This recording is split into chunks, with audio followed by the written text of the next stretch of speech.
ಇನ್ನು ಬಸ್ನಲ್ಲಿ ವಿದ್ಯಾರ್ಥಿನಿಗೆ ಕಿರುಕುಳ ಆರೋಪ ಕೇಳಿಬಂದಿದೆ. 2 ಗ್ರಾಮದ ವಿದ್ಯಾರ್ಥಿಗಳ ನಡುವೆ ಮಾರಾಮಾರಿ ಕೂಡ ನಡೆದಿದೆ. ಬೆಳಗಾವಿ ಸವದತ್ತಿ ತಾಲೂಕಿನ ಜಕ್ಕಬಾಳ ಬಳಿ ನಡೆದಿರುವಂತಹ ಘಟನೆ ಇದು. ಬಸ್ ಚಲಿಸ್ತಾ ಇದ್ದಂತಹ ಸಂದರ್ಭದಲ್ಲಿ ಗಲಾಟೆ ಶುರುವಾಗಿದೆ. ಬಸ್ನಲ್ಲಿ ವಿದ್ಯಾರ್ಥಿನಿಗೆ ಕಿರುಕುಳ ಕೊಟ್ಟಿರುವಂತಹ ಆರೋಪ ಕೇಳಿಬಂದಿದೆ. ಹಾಗಾಗಿ 2 ಗ್ರಾಮದ ವಿದ್ಯಾರ್ಥಿಗಳ ನಡುವೆ ಮಾರಾಮಾರಿ ನಡೆದಿರುವಂಥದ್ದು. ಬೆಳಗಾವಿ ಸವದತ್ತಿ ತಾಲೂಕಿನ ಜಕ್ಕಬಾಳ ಬಳಿ ಘಟನೆ ನಡೆದಿದೆ. ಜಕ್ಕಬಾಳ ಬಸ್ಸರಗಿ ವಿದ್ಯಾರ್ಥಿಗಳ ಮಧ್ಯೆ ಗಲಾಟೆ ಆಗಿರುವಂಥದ್ದು.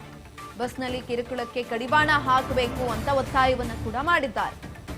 ಸ್ಥಳಕ್ಕೆ ಬಾರದ ಪೊಲೀಸರ ವಿರುದ್ಧ ಗ್ರಾಮಸ್ಥರು ಕೂಡ ಆಕ್ರೋಶವನ್ನು ವ್ಯಕ್ತಪಡಿಸಿದ್ದಾರೆ. ಬೆಲ್ಟ್, ಕಲ್ಲು, ಕಟ್ಟಿಗೆಯಿಂದ ಹೊಡೆದಾಡಿಕೊಂಡಿದ್ದಾರೆ ಯುವಕರು. ಈ ಸಂದರ್ಭದಲ್ಲಿ ಯುವಕರ ಗಲಾಟೆ ನೋಡಿ ಸ್ಥಳೀಯರು ಬೆಚ್ಚಿ ಬಿದ್ದಿದ್ದಾರೆ. ಅಷ್ಟರ ಮಟ್ಟಿಗೆ ಯುವಕರು ಗಲಾಟೆಯನ್ನ ಮಾಡ್ಕೊಂಡಿರುವಂಥದ್ದು. ಎಸ್ ನೋಡಿ, ಬಸ್ನಲ್ಲಿ ಪ್ರಯಾಣ ಮಾಡಬೇಕಾದ್ರೆ ಇವಾಗ ಕಿರುಕುಳಕ್ಕೆ ಕಡಿವಾಣ ಹಾಕಬೇಕು ಅಂತ ಹೇಳ್ತಾರಲ್ಲ, ಅಲ್ಲಿ ಒಂದು ರೂಲ್ಸ್ ಇದೆ.